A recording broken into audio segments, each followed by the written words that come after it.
Hello.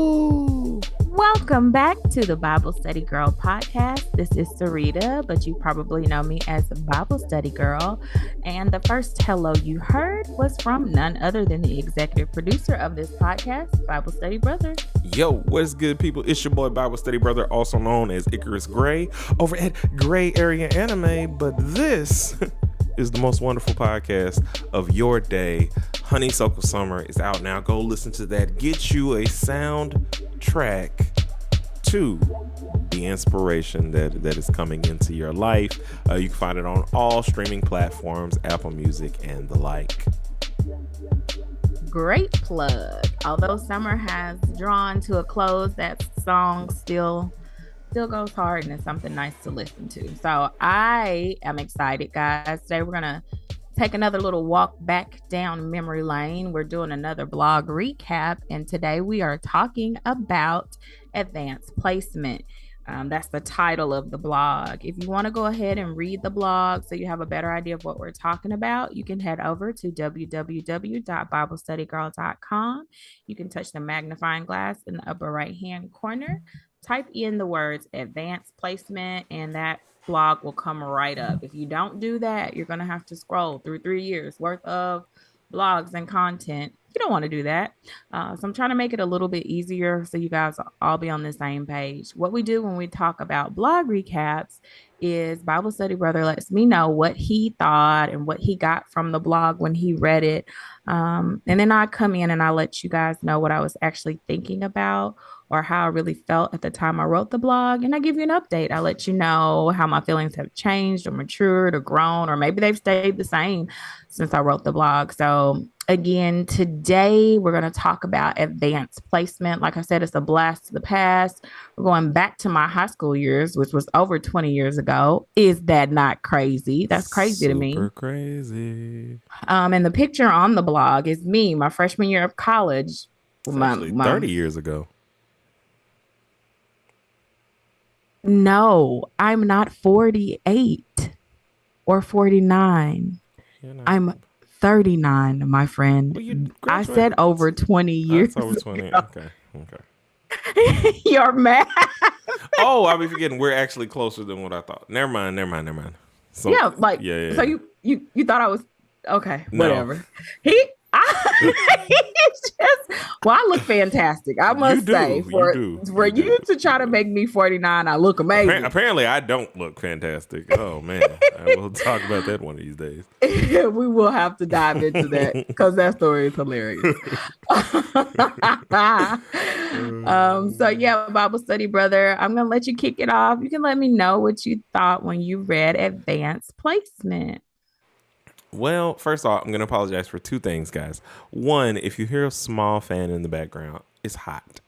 And I need this fan on because I'm a big guy and I don't want to cook. Secondarily, if Bible Study Girl is a little low in the beginning, I had to raise her level up. So it was only like 2 quick minutes. So it was in the intro, but she's good now. And I thank you for your patience. Now, third, if you hear my washing machine in the background, it's on the rinse cycle and should be done momentarily. I'm back to you. But let's get into advanced placement.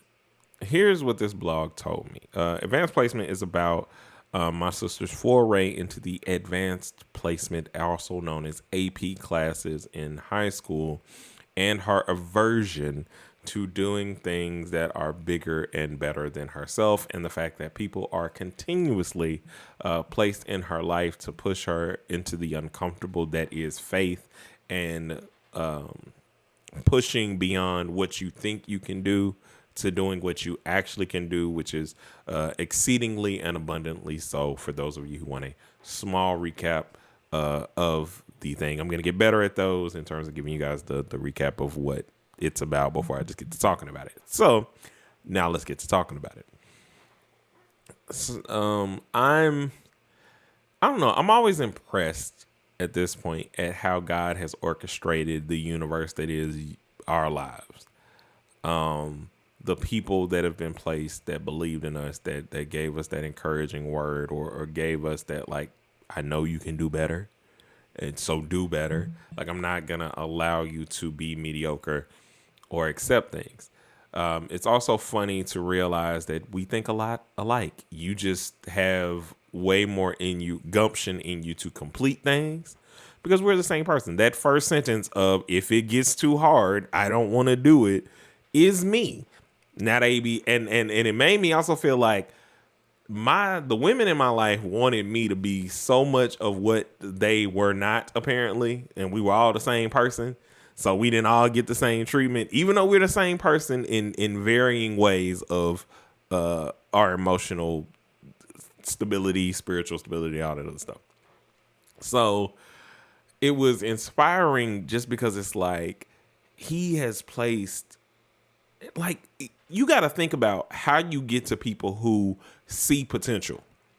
Like, that is a gift and a blessing, and something that, when you know how to do that within the students and people that are around you, especially with you, like, you were the worst person at hiding that you're good at stuff.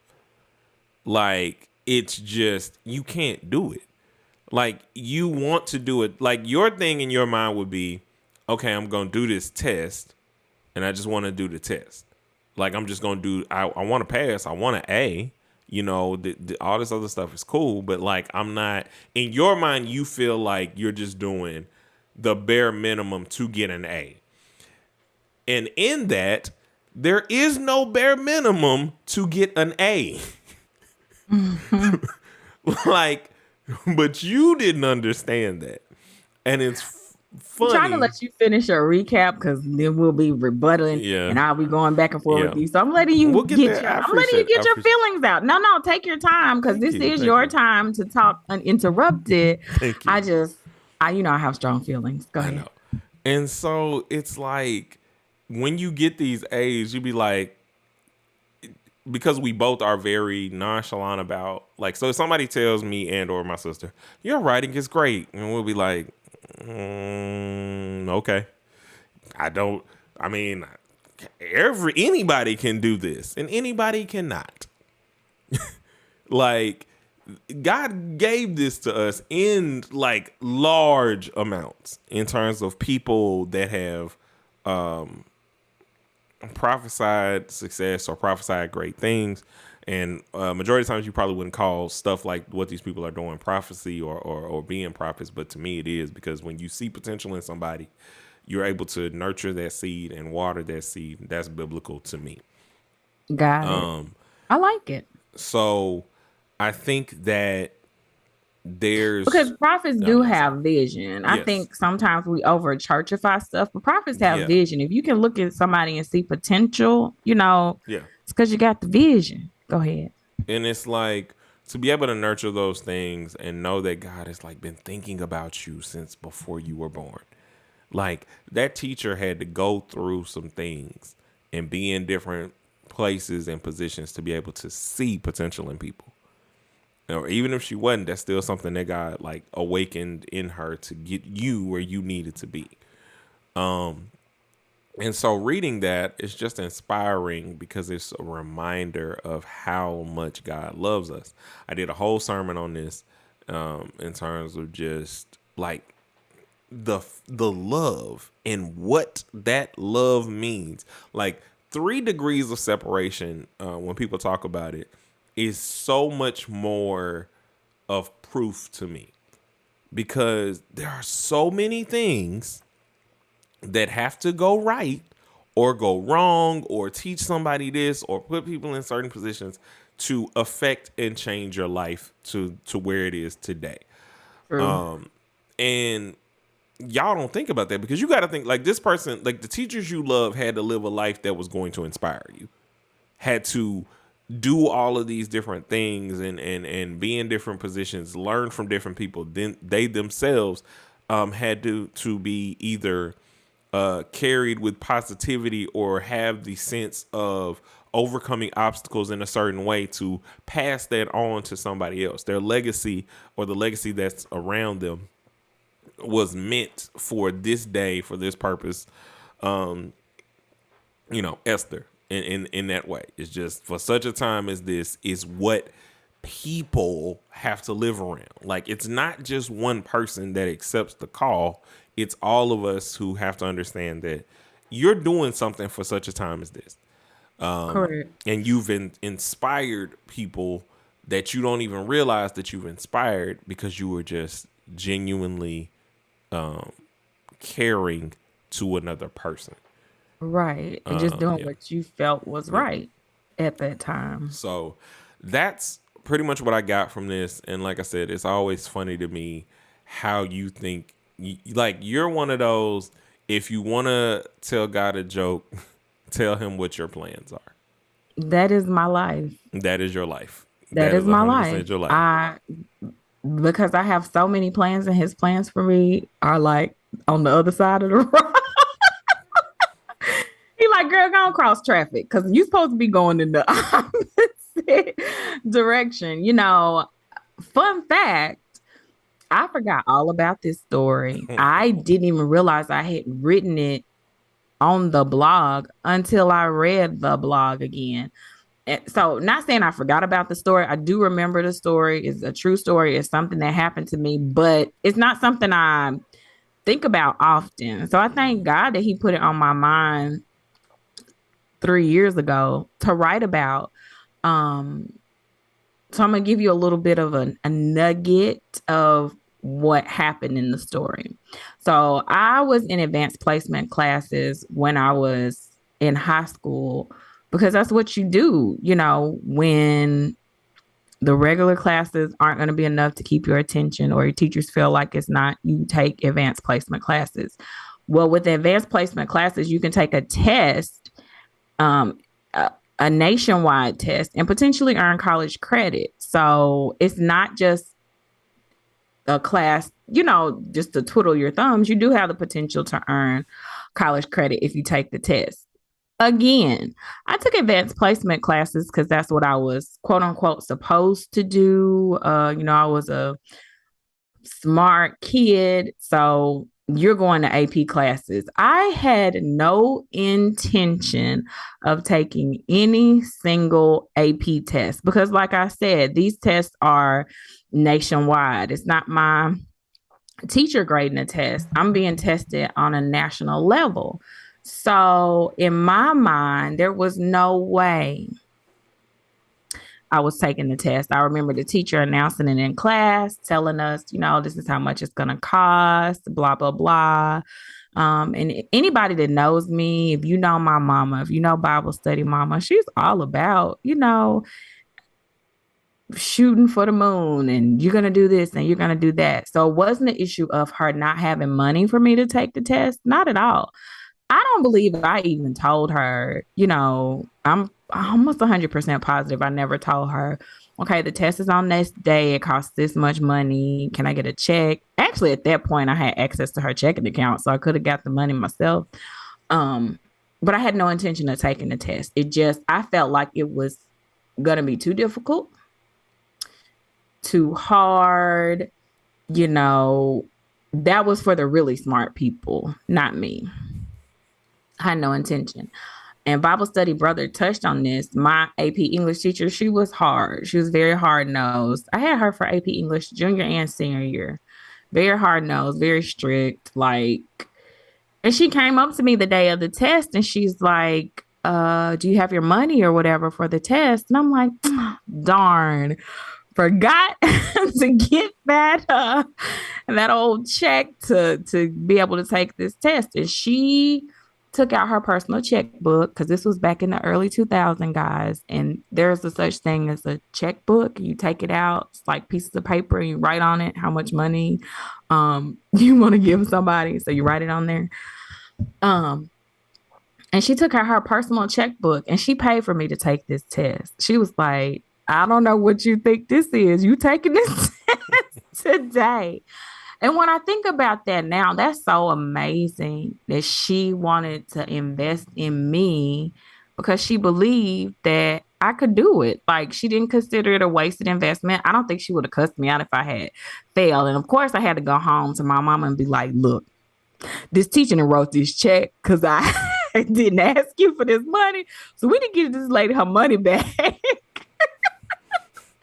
And of course, my mama did give me the money to give back to her, but she wrote that check out of the kindness of her heart, not expecting money back, but just like, I see something in you and I want you to push and I want you to try and I want you to do something. Like, why would you not? You're going to win. I want you to do this. And that is a struggle I think I have had my entire life.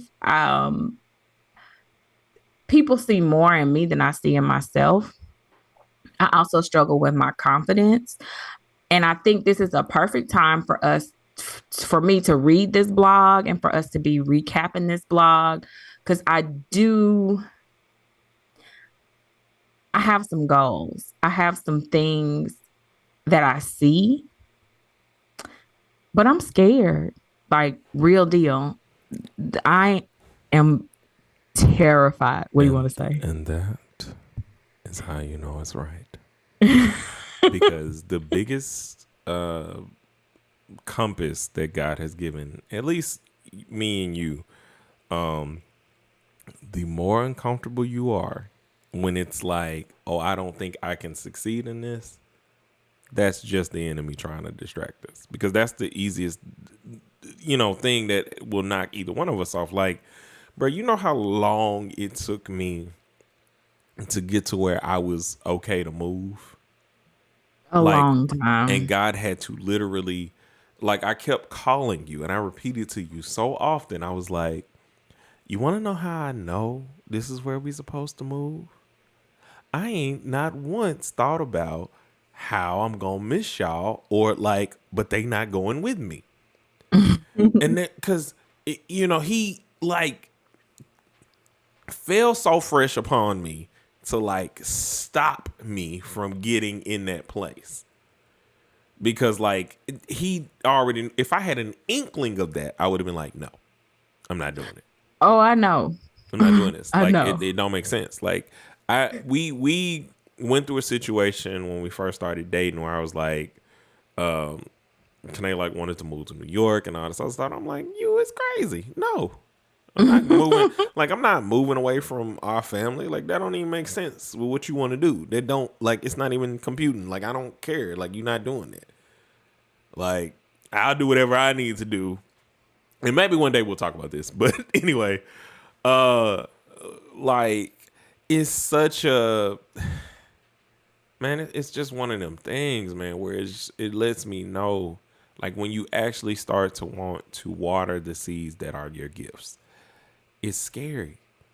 Oh, it is terrifying. I've I'm never been more terrified. terrified. When I say scared, and I think a lot of times, I feel like you feel like, I feel like you think there's nothing I can't do. There isn't. It's not like it's not. And even I know, it's and a let me tell you fact. something. I know I'm like, biblically, I can do all things through Christ who strengthens me. Yes, but again, it's also And a fact. that is a fact. That is a fact. But I let fear keep me hostage and hold me hostage because I'm like, okay, this is so big. It's beyond me. I don't even know how, to go from A to B. And the thing is, the Lord has given me all the tools. Mm-hmm. He's like, here, sis, go. And I'm like, but that's really big and I don't know how to get it done. And so I think this blog recap is a timely reminder that there's nothing too big for God, and that why would I continue to allow other people to see more in me than I see in myself when I'm in continual communication with him? Well, let me take that back. On the real tip, me and God's relationship has been on a struggle bus for the last year and a half. So I think that's part of my issue too. I am not really, I'm doing better now, definitely much better than I was this time last year, or even honestly, this time 2 months ago. But I'm really going to have to surround myself with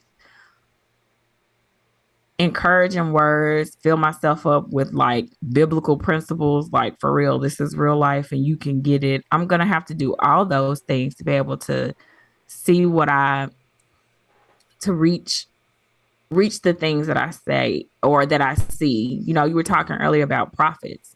I have vision. Like I see this. I see it. I can see it. It's just the actual Yeah. walking it out and The other part is that's fearful. And I'm not going to, it can sound conceited to somebody who does not know what I'm saying.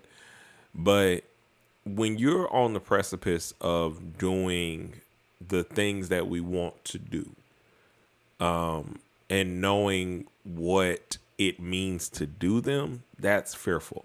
Like, we'll probably do a whole podcast on this at some point. Me talking about the album, and I'll probably do it sometime closer to when the album is gonna release. But the process of making this album has been the most frightful thing I've done in my life, because it is me banking and betting on that I have this gift and saying to the world, this is my gift.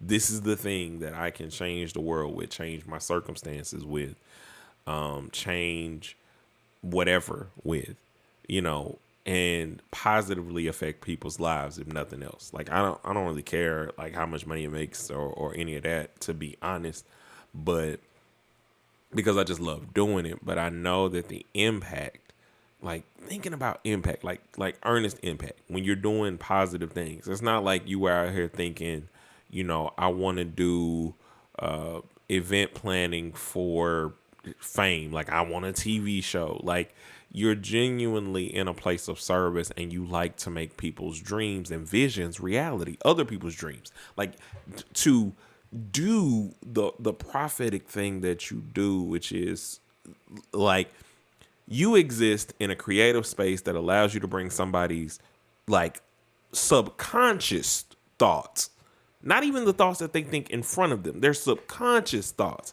If they say they want a wolf themed birthday party, but didn't know anything about moon cycles or all the stuff that you go and you research when you do this, and they're like, I didn't know I wanted this. Like that's like such a blessing and a powerful thing that it's fearful, bruh, because that's life changing stuff. That's core memory changing stuff. That's spiritual. Like God is real. I feel He's real. I'm showing someone that He's real stuff, because prophecy, to see and the things that are that envision, like you were saying earlier, to see the things that are further in front of you than what you can even know yourself. Like, how does this person that I've never met or know in this way know exactly what it is I wanted to see? Like, yeah. yeah. So, and that's a hard thing, especially, you know, with creatives. It's like we create in this space with God. And that's crazy. It's hard, because it's like we're connected to the source and using the source to create. We are. Yeah. And I was going to say, I talk a little bit in the blog about how, and I just said it now, God had already prepared me for the test. He gave me everything I needed. I just needed to take the step and actually do it. And so I need that reminder. He's prepared me for the next level. Am I going to trust him and step out and do what he told me to do? That's the thing. So stay tuned. Mm-hmm. Uh, and we'll see. We'll see if I'm obedient and am I able to go ahead and step out.